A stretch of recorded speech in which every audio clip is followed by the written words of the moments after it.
Noon, magandang araw mga paps. So, meron tayong problema sa ating torque drive. So, dito sa observation natin habang umaandar tayo, hindi ganun kalakas yung batak niya. So, yung napansin natin dito sa ating panggilid, nung nakaraang linis natin, meron siyang leak dito sa may gilid. Yan. Makikita nyo yung grasa na nilagay natin dyan. So, lumalabas. So, yung ibig sabihin niyan, yung pinaka-rubber niya, dun sa may torque drive, meron na siyang siwang or yung kanyang pinaka-goma or gasket ay ano na, kumbaga palitin na kasi nga medyo may katagalan na. So, papakita ko sa inyo yung in-order natin na goma. So, ito mga paps, yung in-order natin na goma. So, ayan siya. Isang set na siya. So, ipapalit natin yun yan dun sa may torque drive. So, dalawa itong nakakabit dun sa may pinaka-mail niya. Kasi ito yung sa likod saka sa harap. Sa mail din to yun natin to ikakabit. So, napakaganda nung na-order natin kasi nga, isang set na yung dumating. So, hindi siya yung iwa-iwalay. So, bali apat siya na piraso. So, ito yung kanyang pakete. Yun, So, ilalagay ko na lang dito sa video yung link ng pinag-orderan natin para maka-order kayo at hindi kayo maligaw kasi minsan yung ibang parts kulang-kulang pero ito kasi isang set na. So, papakita ko sa inyo yung torque drive natin na nagkaroon ng issue. Ayun mga paps, so ito nga pala yung ating torque drive. So, makikita nyo, ayan o. So, naglalabasan yung ating grasa. So, ito kasi nakaka-apekto rin to dun sa ating performance ng ating motor, yung arangkada. So, pagka tayo ay nag-gas, may tendency na hindi siya kagad umarangkada dahil nga yung grasa na nilagay natin nung huling cleaning natin ay lumalabas. Ayun, o.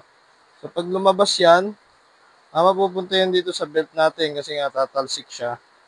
So, dudulas siya. Kaya hindi siya agad nakaka-arangkada or delay yung arangkada natin dahil nga dito sa ating grasa na lumalabas. So, dito, tatanggalin natin to. So, iikot lang natin to kung lagi naman natin siyang pinapa-cleaning, madali lang itanggalin to. Pero kung medyo matagal, yung iba pinupukpok pa yan dito, sinisikwat. Yan mga paps. So, ang pagtanggal nito, iikot nyo lang yan pataas. Yan. So, kung mapapansin nyo mga paps, no, kalalagay ko lang ng grasa dyan, siguro mga isang linggo na nakalipas nung binuksan natin. So, halos wala na naman siyang grasa. So, makikita nyo rin, no, yung pinaka-goma niya, yan yung papalitan natin. Kasi nga, nung pag tayo nag-cleaning dati, nabubuhusan natin to ng gas. So, kaya lumiit yung rubber natin. So, mali pala yung ano natin ng gas. So, dapat nililinis lang natin siya, tatanggalin natin itong goma bago natin siya buhusan ng gas. Or kung meron kayong ibang pang-cleaning. So, ito yung goma na in-order natin. So, dyan natin siya ilalagay. So, dalawa yan. Isa dito sa baba. Tapos, yung pinaka ano nyo sa baba, ay sa ibabaw. Ito yun. Yung medyo malapad. Ito yung ipapalit natin. Ayan na. So, dito yan nakapwesto.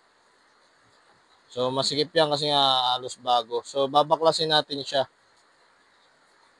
Pag natanggal na natin itong tatlong parang bulitas niya dito sa gilid, so, pwede na natin siyang iangat. Ayan. Pag naangat na natin, so, matatanggal na natin. So, ito yung papalitan natin, yung rubber niya sa ibabaw. Pati yung itong nasa ilalim, papalitan din natin yan.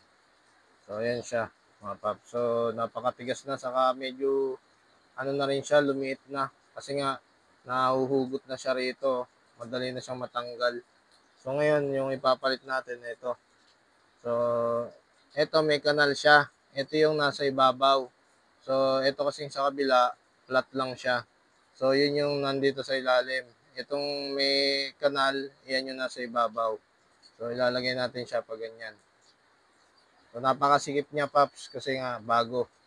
Hindi katulad dun sa luma na napakahirap ay napakadaling tanggalin. So, ayan siya mga Paps. So, ikakabit natin siya. Ganyan lang mga Paps. So, dahil nga medyo may grasa, mabilis siyang may pasok. Kahit kamay, kaya naman. Pero pupunasan natin to para mapalitan din natin ng bagong grasa. So, yung gagamitin natin grasa, yung ganito, high temp, para kahit sobrang init na, hindi mawawala yung grasa natin. So, para talaga to dito sa torque drive. So, eto mga Paps, pag naikabit na natin, ito namang sa kabila yung patanggalin natin. Tapos, ito na yung dalawa. Yung dalawa na yung papalitan natin. So, sisikwatin natin para matanggal natin itong rubber. Hanap lang tayo ng medyo manipis kasi nga hindi natin matatanggal pala pag medyo makapal yung pang sikwat. So, ayan mga Paps. So, dito pala mga Paps, sa ilalim niya, yung kanal naman yung nandito sa baba. So, baliktad sila nung isa. Ayan o. Yung kanal niya, yun yung nandito. Yung flat, dito yung flat natin. So, pupunasan muna natin. Medyo madumi yung sa ilalim. Ayun siya mga Paps.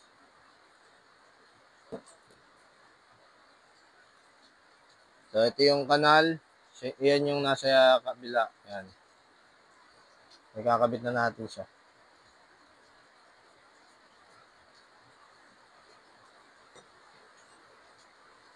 So, kahit kamay, kayang-kayang ipasok yan. Basta pantayin nyo lang para pumasok na maganda yung ating oil seal.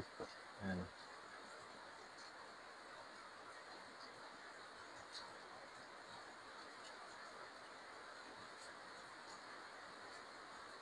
So, ipapantayin nyo siya mga Paps. Yan. Hindi kayo pwedeng magkamali para maganda yung resulta ng ating pagkabit ng oil seal.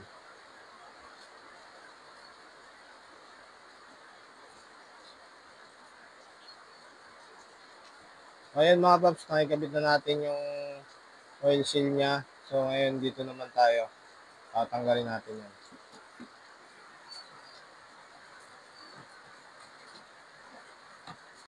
Yan mga Paps, so natanggal na natin. So ginamitan na natin ng medyo manipis na pang sikwat.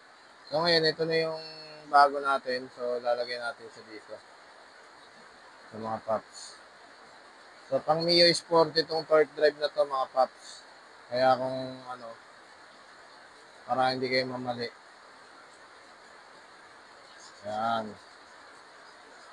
So okay na mga Paps. So yung isa naman yung ikakabit natin. Yan. Iusod lang natin siya sa baba. So, yan. So, okay na mga Paps. So, napalitan na natin siya ng seal. Oil seal niya. So, ang gagawin naman natin, lilinisin natin. Kailangan mawala yung grasa para pagka kinabit natin dun sa motor natin, hindi na tumatalon or dumudulas yung ating torque drive. So, yun lang mga Paps. So, sana meron kayo natutunan sa ating content tutorial.